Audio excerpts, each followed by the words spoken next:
This one is the Artisan Cutlery Tomahawk in full copper limited edition.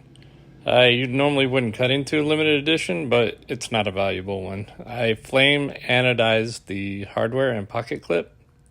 Came out pretty good, nice bronze color.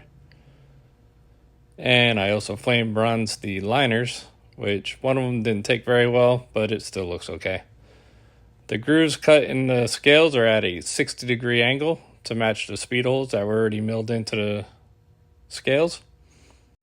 A quick look back, this is the knife in the original condition, partially broke down. And here's fully broken down.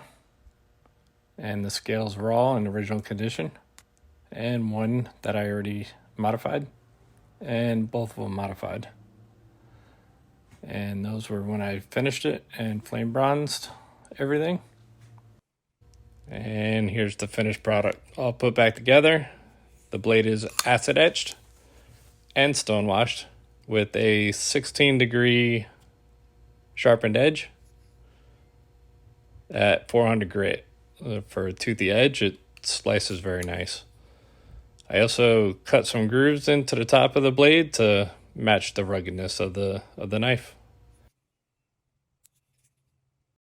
And these are just some still photos of the finished knife.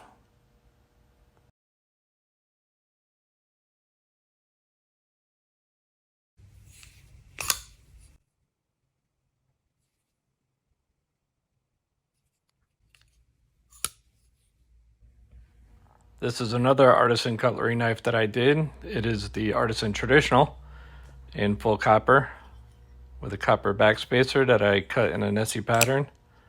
I cut the grooves in the copper scales with a Dremel tool with only a cutoff wheel. I flame bronzed all the hardware and pocket clip and the liners. And I brought the scales to a high polish when I was done, and that's the finished product.